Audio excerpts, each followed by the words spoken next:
ARE Podcast, episode number 67. Welcome to the ARE Podcast. Where it's all about encouraging and inspiring you today so you can fulfill your dream of becoming a licensed architect tomorrow. And now your host, David Doucette. Hello, everybody, and welcome back to another episode of the ARE Podcast, joined once again by our co-host, Eric Corey Freed. Eric, how are you? I'm great. Hi, everybody. And today is a great topic. The episode is titled Just Say No to Using Just. And this is a really good one. It's actually, I think, quite important. And it came out of a coaching call we had. And come to find out, it's one of Eric's big pet peeves. So there's sort of four parts to this conversation about just. Let's jump into the first part, which is, I was about to say just, which is how we communicate. So what is it about this communication, Eric? So much of passing the AREs, so much of taking this test is that whether you like it or not, it's going to forge you into thinking like a professional. And such a large central part of being a professional is how we communicate. And so this is why we initially talked about it in the coaching call, right? I wanted to talk about my pet peeve, something I see people on my team doing that drives me crazy. But it really betrays kind of a larger issue of how we communicate shows us how professional we can be. Which we see in our emails, you see it in your chat, just the general communication and the ways that candidates communicate with us. And not everyone is that nice sometimes and rude, right? Downright rude. And we see it in chat. We see it in our emails. And it's typically associated with people who are having problems either passing an exam or just scheduling an exam or some issue that they're having that is carrying over into the area experience and then carrying over to being rude in their communication or chat emails. One particular thing that we're seeing, and it's a quirk. It's the best word I can use for it. And I see colleagues, I see consultants doing this, and it centers around use of the word just, where they start an email with the word just. Hey, just wanted to touch base, or just wanted to check in, or just wanted to see how this is going. And that word just is revealing an insecurity that I don't think most senders realize they're giving away in their communication. I think just checking in is probably maybe the most used form of just in an email, right? It's that just checking in, which it said another way. If I'm not using just, I could just say, well, I'm sheepishly checking in. I don't want to bother you, like very apologetic. Yeah, it's the word just it's a softener. It's almost an apology. It's as if you're saying, I hate to bother you, but... And my thought as someone receiving these messages is, no, your job is to bother me. Your job is to check in on me and make sure that I'm getting you the stuff you need or, sharing the information that you need. So there's a time and a place for a softener or this apologetic approach, and it's not business communication. That's not the place for it. Well, I think you said it's almost an apology. I would go one step further and say it actually is an apology. Like, it's not almost, it is. If you think about it, and I know some of you are listening like, holy crap, I don't even realize I used just. And by the way, because we had this happen as we were talking about this on our coaching call, candidates on our call were searching their inboxes and just typing in just, and it was coming up there like, holy cow, I didn't realize I used it so much.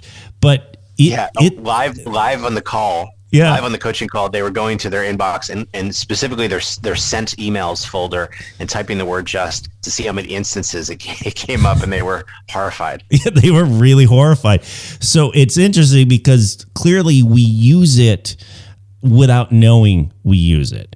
And maybe sometimes people on the receiving end don't even put it all together just because they probably go ahead and use it to everybody else too. But when you kind of remove yourself from it and you look at the word of just, using just, just checking in, it is such an apologetic, sheepish, and it really puts us at a kind of a disadvantage in the sense of how we view ourselves. Like, it's very revealing. Yeah.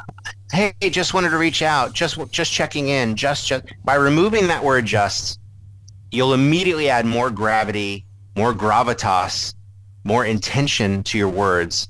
You'll also, frankly, sound much more interested and excited about the communication that you're sending. Right? You're not sheepish about it. You're not apologetic about it. So there's a time and a place for filler words, but it's not in a business communication sense at all. And when we do want to check in on something, we want to check in. We don't want to be like, hey, I kind of want to see where you're at. That's like, no. I mean, we are licensed professionals, or we're about to be licensed professionals. Our communications should represent that. And I think as we were talking, maybe it was posted in Slack. I think it was posted in Slack the day after we talked about this. And one of our candidates said their boss was really adamant about not using just. And they even said English is not even the boss's first language, but even he knows you don't use just in business communications. Yeah, using just self-sabotages your own credibility. It minimizes what you really mean, because if you think about it, you are proactively apologizing before you've even done anything. So it betrays your insecurity. It shows you as being weak and apologetic. And in a certain sense, it becomes the justification. Here's what I mean by that. Often in coaching, we will catch candidates doing behaviors that work against them. And I'll call them out on it, because as their coach, that's our job, is to call them out on it. So we'll call them out of like, why would you do this and not do that? And their response is, well, I was just trying to ... Right? So it's almost admitting that they knew it was wrong to do. They knew it was wrong to not actually read the study guide at all and just do the exam simulator, nothing else. Because as soon as I call them out of like, that's not a good strategy, it doesn't work, we've seen it 1,000 times not work, their response is, well, I was just doing this. I'm immediately sorry and apologizing, and I was insecure. And so without even realizing, they're admitting guilt. So that's why the word just is minimizing whatever follows it. Now, obviously, the word just is part of the English language. There are reasons. If someone said, how much salt do I add to this soup? Oh, just a pinch, right? So the word just has its place, but not as the start of sorry, hate to bother you kind of context. Just checking in to see what times work for you, just wondering if you had a chance to review, just wanted to see if you had some time to chat about this, just following up. I hate that one. Just following up. It's like, oh, is that all you're doing? You're just following up? Really? Well, I'm going to just ignore your email because it's just bothering me, right? Don't do that. It's not an icebreaker, that's for sure. And I think if you guys were if you were to go back and look at your inboxes of sent emails, and if you see the ones that have just in it, and if you remove those and look at sort of your message without that in there, you'll see that it has more power. Or the things that come after, you eliminate just, and then the things that come after have more power, as Eric said, more gravitas or more weight. Now, this is all in email form or chat or text or whatever. And that conveys a lot, right, as we just discussed. But now how about when we approach a coworker or our boss's cubicle or office or whatever, and we kind of like softly knock on the door and, hey, I just wanted to check in if you had a chance to review that. When we use just, I mean, it transcends itself into our physical behavior on how we carry ourselves in person to another person in the conversation. If we start with just, we're much more sheepish. Like our shoulders are forward, our chest is concave, just from using the word just. Yeah, it demeans what you have to say. It belittles and infanticide. This is a difficult word. Infanticide. I can't say. It makes you seem younger than you are. Let's put it that way. I can't say that. But think about walking into a manager's office or a boss's office, knock, knock, and actually saying the word knock, knock. Don't do that either. But knock, knock, just wanted to see if you're ready for the meeting. In my, as your manager, in my mind, I'm thinking, oh, they're not acting in a professional manner. They still think of themselves as less than everyone else. They're coming in apologetic and sheepish. Subconsciously, that could affect your ability to get put on better projects or your ability to be part of a promotion cycle. So really think about how you're conveying your success. If you're demeaning yourself with the word just, I really strongly encourage you to work to remove it from your vocabulary. It's taking up valuable email space anyway. So if we haven't made the point yet, just don't do it. And I think if you wanted to, this popped into my head because I finished binge watching Suits fairly recently. Law office in Manhattan.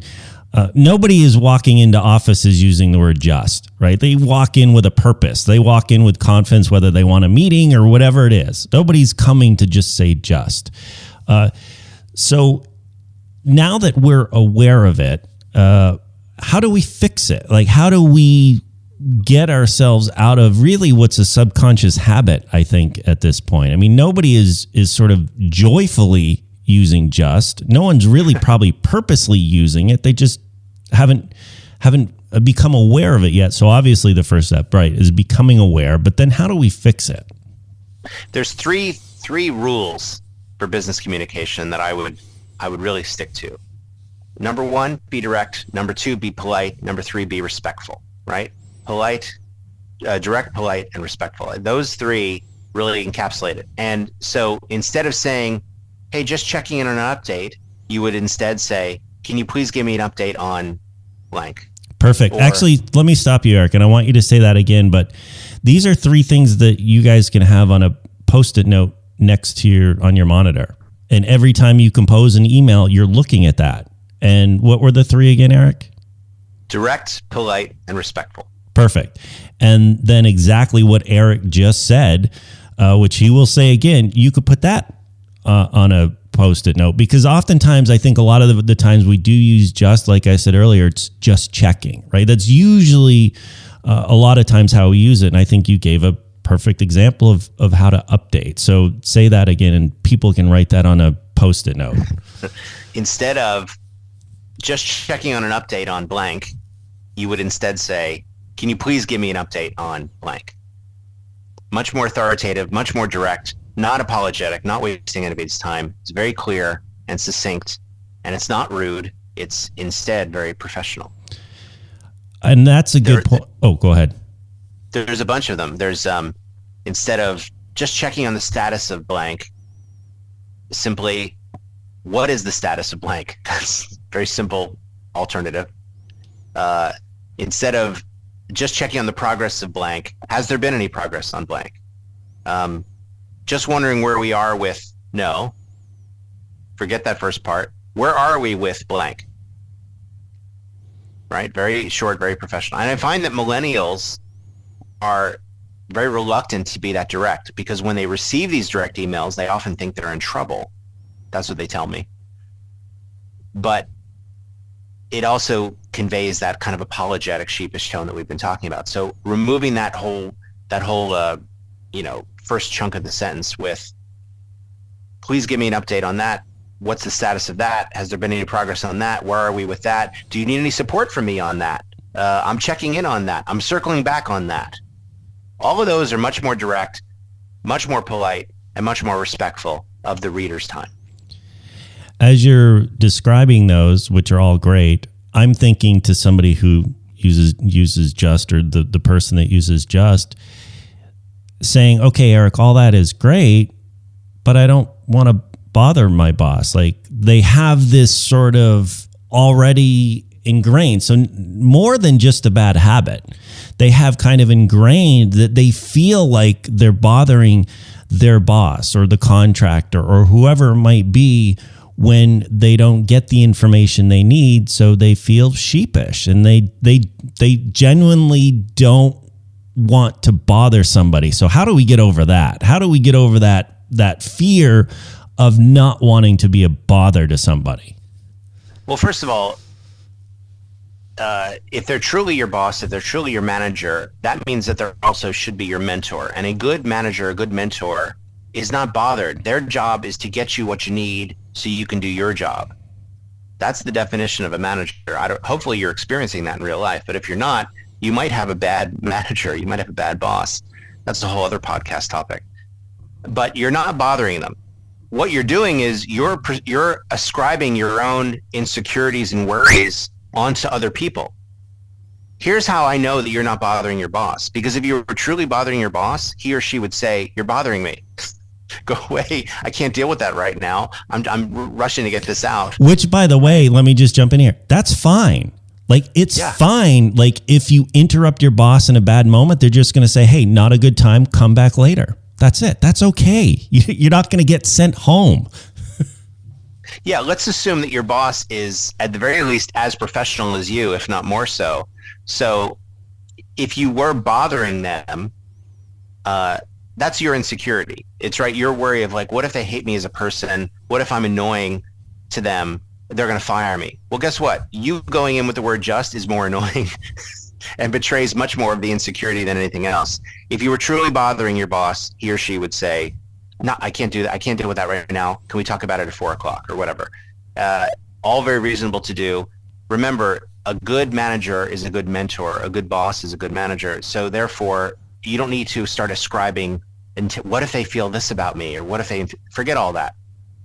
We're in business not to protect your feelings. We're in business to perform the practice of architecture, right? That's why we're in business, to become better architects and to grow and thrive and improve. And so this is a very easy, simple thing that you can do immediately that will greatly improve your communications. If you're still reluctant and you're still thinking, yeah, David and Eric, but what if I just want to, what if I just am trying to be friendlier? Try it for a week.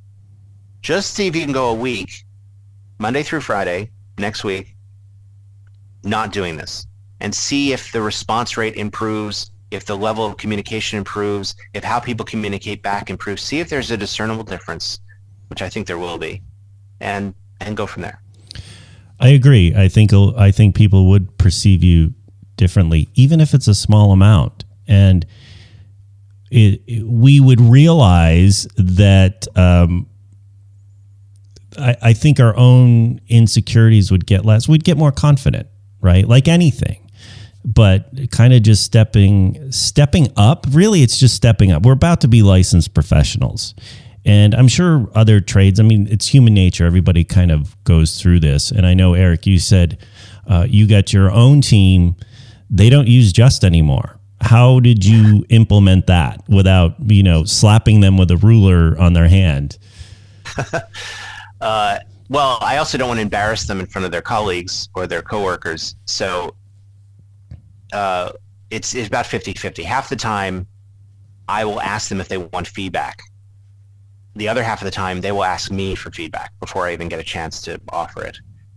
I love when they ask me for feedback. This happened recently. One of my team did a big presentation in front of our biggest client this week.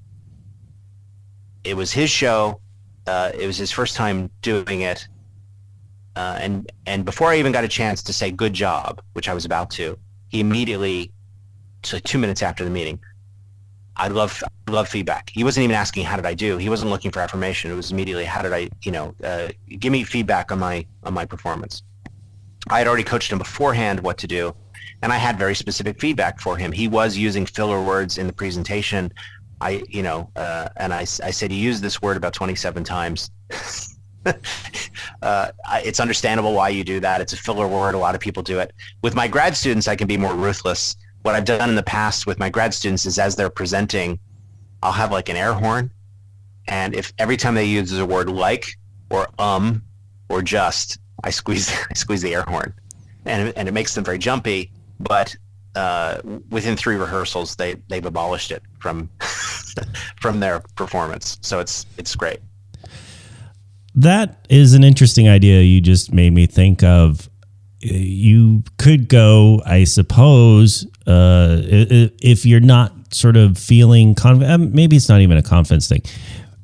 You could go to your boss or supervisor and be like, hey, I just realized I have this bad habit of saying just at the beginning of things. So I'm going to work on curbing it. So if you do hear me do it, please call me out. Like, we could do that. Like, I think that would be cool if I was an employer and one of my employees came to me with that. Hey, number one, I'd be like, wow, this employee is very self-aware. That's very cool. Number two, they do want to get better at this. They want to improve themselves, which will obviously improve the firm as well. So, kind of an interesting idea. What do you think of that, Eric? Involving, I guess, coworkers in this overcoming of the word just. Well, first of all, I love that, because if you think about it, what you're really doing is you're saying, I'm looking to improve myself. I'm adopting a growth mindset. I'm looking to better myself. In this case, it's through how I communicate, but I'm looking to better myself, and I'm enlisting your help in the process. What a great way to do anything, right? To establish goals for anything. Hey, I want to eat better. I want to eat more protein and cut out refined sugars. Let me enlist my friends to say, look, if you see me, you can call me out on it. Right? It takes a lot of, if you think about it, it takes a lot of bravery and strength to do that. But if your friends know I'm helping them achieve a goal, I'm more than happy to do it. And when it comes to office communications, saying to your boss, I want to improve, think about what that immediately is doing. It's immediately changing in his or her mind. Oh, they're looking to grow. They're looking to thrive. This is what I want. I mean, this is what we want from our staff, is we want them to grow and thrive and improve and get better. The staff that drives us really crazy are the ones that never change, never improve, never get any better, make the same mistakes over and over again, and are reluctant to get any feedback. Asking for feedback is probably the smartest career move you can make. Right? It takes bravery, but it's the smartest career move you can, because you're communicating to your manager and your boss, I have a vested interest in improving. I want to be a more vital part of this firm. I want to be part of this office. I need to grow as a professional. It's the same thing as the difference between someone who's never bothered to get after their license is going to be overlooked for promotion versus somebody who's, even if they can 18 tests and still haven't passed, but they're still at it and they're not giving up. Said, you say this on the calls all the time. You'd much rather hire the person that's taken 18 tests and still hasn't passed versus the person who's hasn't done any or who passed on the first try, right? That's what you always say. So I agree. Asking for feedback is an amazing, do it on a Friday to your boss, and don't go in and say, hey, just want to ask a favor. Instead say, I need your advice. Again, direct, polite, respectful. I need your advice. I find that my business communications are lacking. I'd love your feedback and input, going forward. I don't want to make more work for you, but if you see me using the word just or being less than professional, please call me out on it so I can improve. Oh my God, you would immediately improve the stature in your boss's brain. Oh yeah, 1,000,000%. Especially, I like the way you just set it up there. Like, hey, I need your advice, right? Like, hey, I just wanted to see if you had a minute. It's like, no, I need your advice, and that will perk your boss's ears, especially if they're already used to you saying just or coming in a little sheepishly. If you just go in there, hey, I need your advice. But yeah, as you're describing all this, I'm already thinking like any boss. Any good boss, that's already going to up your game in their eyes. That's going to level you up. Like you said, Eric, just asking for help, but also communication. That's what we do as architects. And many of our staff, they may not be the best communicators. So if I have an employee coming to me that wants to improve their communication skills, now I'm already thinking, all right, I wonder if I can have them run a job meeting. And now, because that's the kind of stuff you can't teach motivation, right? You can try and inspire people, but in terms of that self-improvement, that has to come from within. So yeah, again, and you guys already have a leg up on most people in your office because you're studying for the ARE, right? And your boss already likes that. And it's a great excuse, especially if you're doing CE. Hey, boss, I want to come on some job site visits because I'm, studying for CE, that kind of stuff. Bosses want that. And if your boss doesn't, then it may not be the job for you. But most bosses want you as an employee, self-improvement and communication. Simple enough, but communication is a bit of a forgotten skill. And to do it charismatically and sensitively and be direct, but not rude, right? That's the balance. Boss is going to be all over that. I think, we're over time, but this seems to be what we do. I think we've covered all of that about Just, and I'm glad we did this episode, because you guys hopefully will use it and get a lot of value back on it. And if it touches you or if it resonates with you, just hit Eric up on chat or email me and let me know. And don't start it off with, hey, I just wanted to send you a quick email, because you don't need to do that, right? As we just learned. So on behalf of Eric Corey Freed, my name is David Doucette. We'll see you guys on the next episode. Thanks for listening to the ARE Podcast. Be sure to visit architectexamprep.com and check out our other podcast episodes, video tips, and the ARE blog. Remember to plan, practice, and pass.